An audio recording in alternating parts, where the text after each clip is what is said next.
What is up, everybody?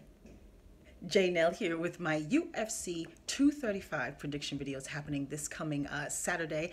And real quick, I'm going to do a recap of the main event of yesterday's pay-per-view from Prague, Czech Republic. But now, first up, before I get into anything though, please tell me if I'm losing my mind, you guys. I really want to know, am I crazy or is the new UFC website horrible? Less information, more pictures, more white spaces. Hard to get to the bios, no stats. I'm trying to look at where's the side by side, height, reach, wait, where is it? I had to Google how tall is Anthony Smith, how tall, everything. Am I tripping? Where do you go? Where in the toolbar? I'm sorry, sometimes I don't sleep much. Help me out. Am I tripping? Okay. Because I was like, I got to do a lot more research if I'm going to have to Google everything one by one on each fighter if it's just not right. Please help me. Okay. Now, let's get into this fantastically stacked card. Please be looking for my 15-second prediction videos on Twitter and Instagram because I'm going to do something on the prelims because, again, even the prelims are stacked, but right now, just the main card. So first up, I'm choosing Cody Garbrandt to beat Pedro Munhoz, and I don't know. I'm really, not to discount Pedro, but I'm looking to see what Cody Garbrandt looks like. In those two TJ fights, he fought differently. Not to take anything away from TJ, but he actually fought differently. Less footwork, less head movement, wider punches. After he stunned TJ in the first fight, in the first round, it seems like his skill just kind of went out the building.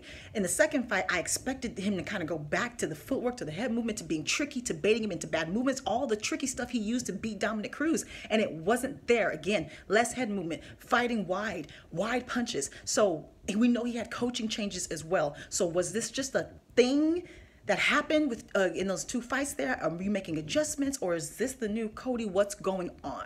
So I'm picking Cody Garbrandt, and I'm hoping we're going to see more of that amazing boxing because he's not a hybrid. He's a boxer. So we'll see what happens. I'm choosing Cody Garbrandt. That should be a good fight to open the card up. Now, next up, I'm choosing Tisha Torres to beat Weili Zhang. That should be a good fight as well. Now, we're saying Robbie Lawler, ruthless Robbie Lawler, take on the debut of Mr. Ben Askren. And if you're like me, you know what? He's been winning me over with all of the social media stuff too. He's funny, he's got personality, you know. So from what I've seen of Ben Askren, of course, he has that phenomenal wrestling base.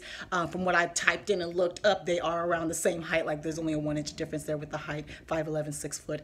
Ben Askren is a bit 1 inch taller. I couldn't look up the reach, so someone let me know.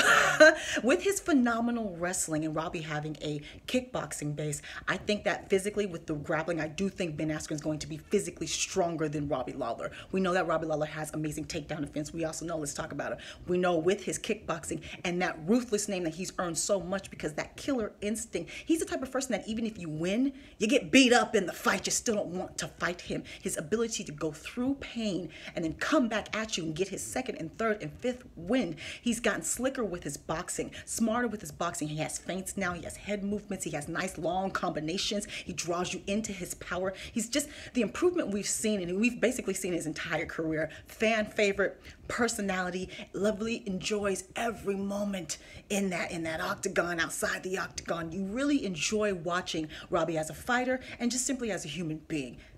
I mean, nobody doesn't like Robbie Lawler, you know what I mean? So, and Ben Askren, again, I can see why people think he might be annoying with his personality, but you know what, I'm all for it. He's promoting himself, it's working, and I'm all for it. So I actually am a fan of Ben Askren as well. I like his personality. I think it's needed in the UFC, that needs as many stars as they can get.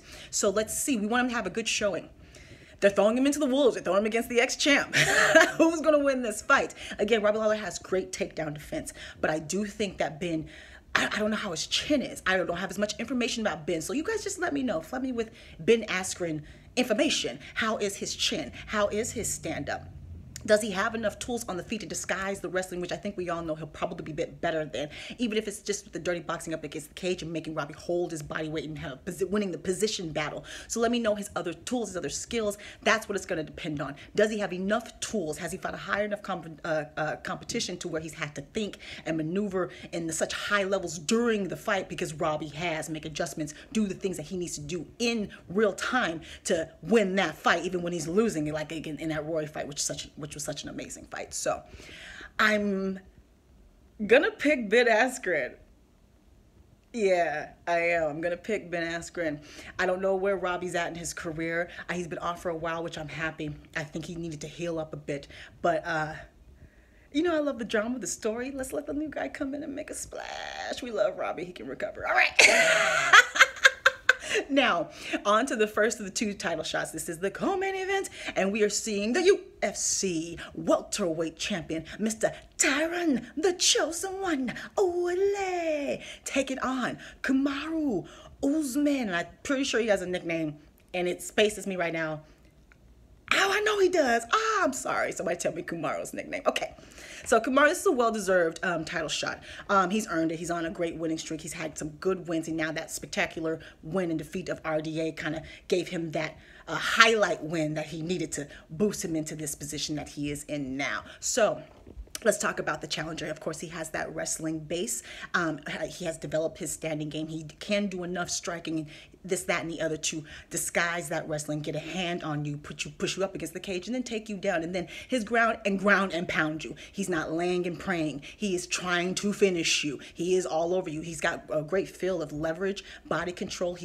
Every move you make, he's got the right counter move. He's really good with his mechanics, with his wrestling. Very, very, very good. Tyron Woodley. Tyron Woodley, I think, and this is going to be, I think, kind of the wild card, is the fact that he has a wrestling base as well. I think they're both Division I wrestlers. Remember, Tyron used to be kind of a one-trick pony as well. And then he figured out, I can knock people out.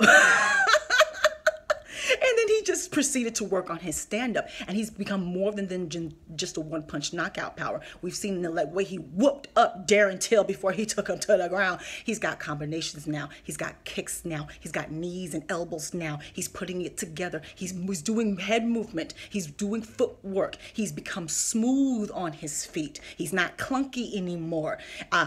So for me, if we have a stalemate on the ground, which we very well could, because both of their wrestling, again, is very high level. So what happens when that happens is you get a kind of a sloppy stand-up fight.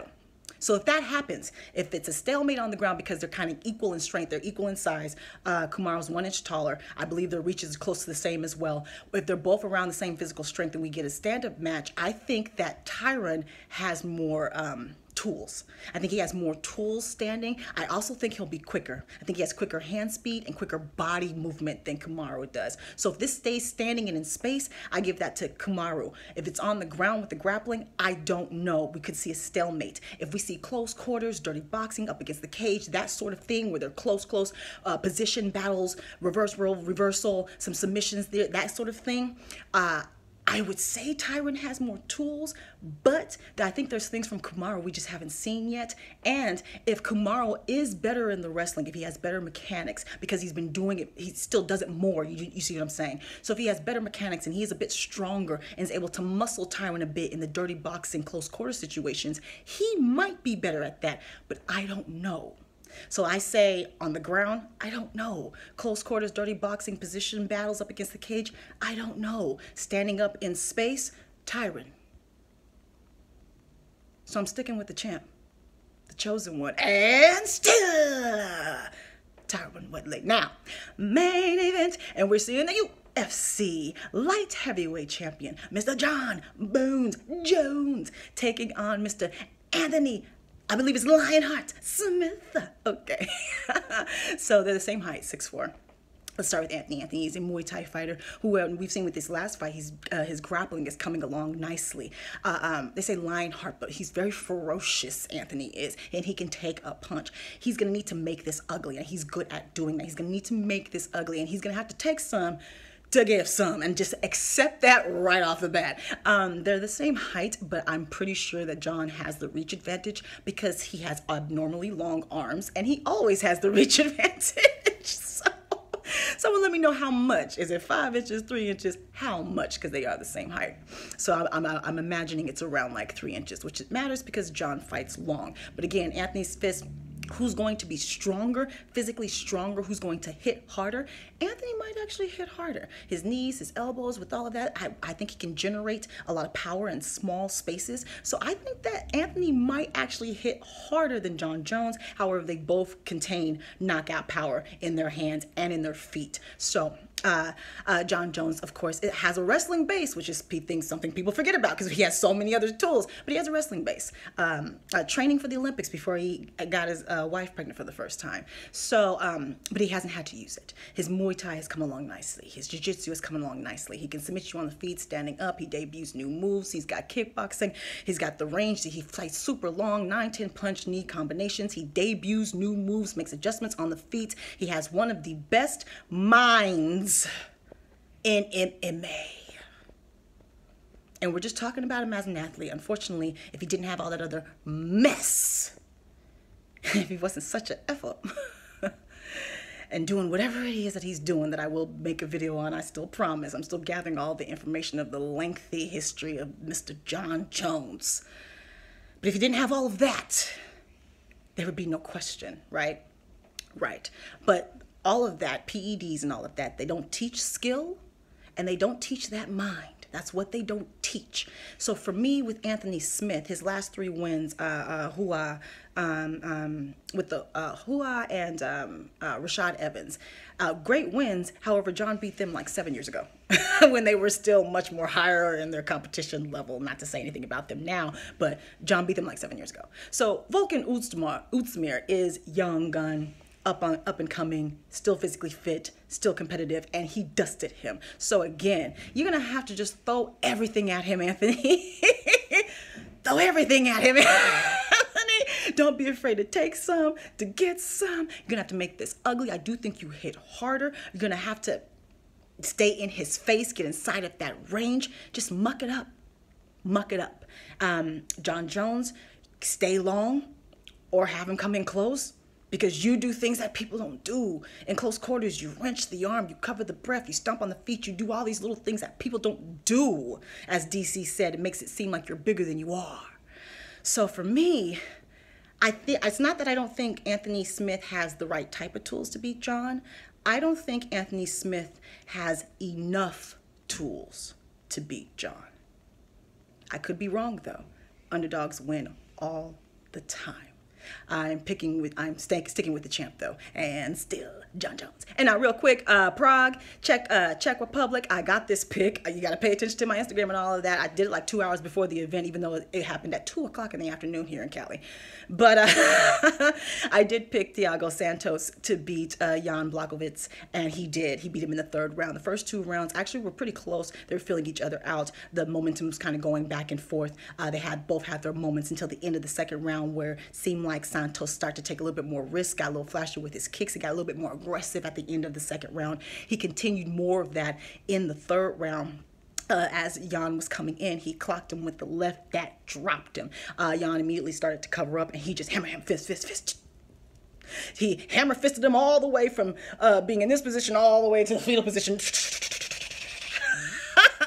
And the ref stopped the fight. Great explosive victory for Thiago Santos. He is a light heavyweight now. He's probably going to switch rankings with Jan. I think Jan was ranked number 4. And he's calling for a title shot. And since the light heavyweight division is kind of shallow right now, who do you think should be next? Oh, and if Anthony does win, Thiago has a win over Anthony Smith. Oh, now, so let me know who you think should be next for Thiago Santos, and let me know all your picks, injury updates, all your feelings on the entire UFC 235 that's coming up here this coming Saturday. Let me know if I'm tripping on this UFC website, y'all. Are we getting less and less information? Am I tripping?